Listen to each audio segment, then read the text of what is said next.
Hello guys, कक्षा 10 का विज्ञान हम लोग स्टार्ट कर रहे हैं चैप्टर 1। देखिए, पहला हेडिंग है रासायनिक अपक्रिया।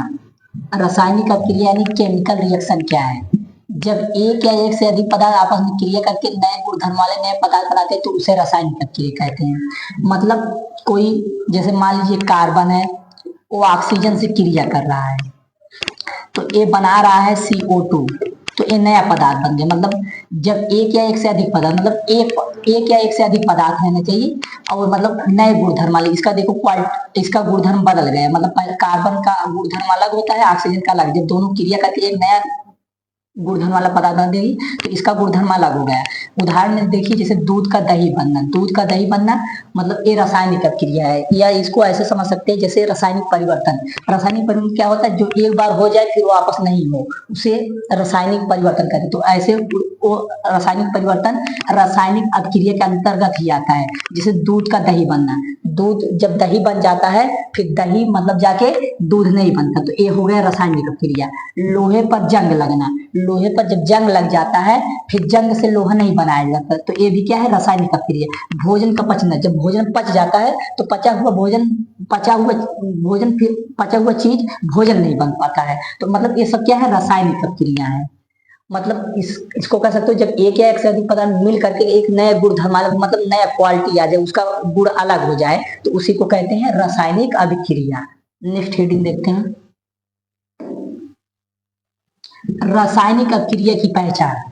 कैसे पता चलेगा कि ये रासायनिक अपक्रिया हुई है कि नहीं? तो इसको पहचानने का मुख्य रूप से 4 तरीका है।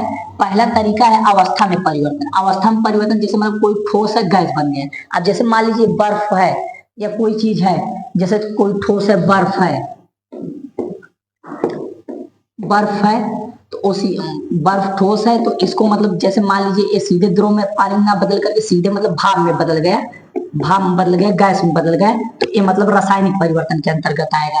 और रंग में परिवर्तन होना चाहिए, गैस का निकलना होना चाहिए, तापमान में परिवर्तन। जैसे देखिए, इसमें सभी क्वालिटी पाया जा रहा है। इसमें देखिए रंग में परिवर्तन हो रहा है, गैस निकल रहा है, एक धुआं को समझ लीजिए, गैस निकल रहा है। और तापमान में परिवर्तन, यहाँ देखिए ये लगा है ताप मापने वाला। तो ये सब क्या है? ये रासायनिक अपक्रिया की पहचान करने का तरीका है। आगे चलते हैं,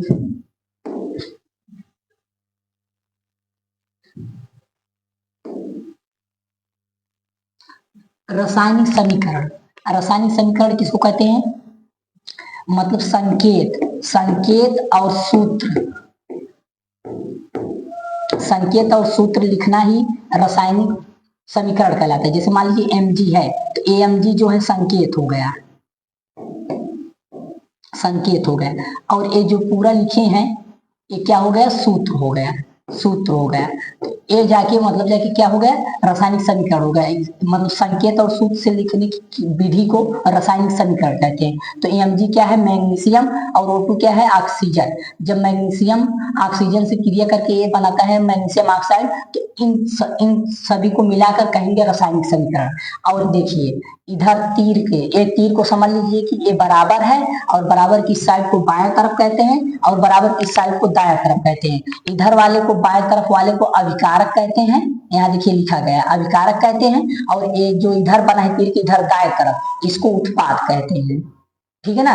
तो देखिए क्या लिखा है, जो पदार्थ अभिक्रिया में भाग लेते हैं, जो उत्पाद मतलब इधर बाई तरफ वाला, इसको कहते हैं अभिकारक। और जो मतलब जाके जो बनता है, जो दाई तरफ लिखा जाता है, उसको कहते हैं उत्पाद। अब कैसे पता चलेगा कि मतलब जाके उत्पाद दाई तरफ है और अभिकारक बाई तरफ है? तो इसका ट्रिक क्या है? जैसे मान लीजिए अभिकारक का बात हुआ, अभिकारक तो अभिकारक ये है तो ये बाई तरफ है, ये बाईं तरफ होता है। और उत्पाद जो है वो दाईं तरफ होता है। तो इसको पता लगाने का एक ट्रिक है कि उत्पाद दा आ रहा है तो यानी उत्पाद किस में रहेगा? दाईं तरफ रहेगा, और बाकी अभिकारक जो रहेगा बाईं तरफ रहेगा। इससे पहचाने का तरीका ये है। मतलब इसमें दा आ रहा है तो ये दाईं तरफ रहेगा उत्पाद, और अभिकारक बाईं तरफ रहेगा।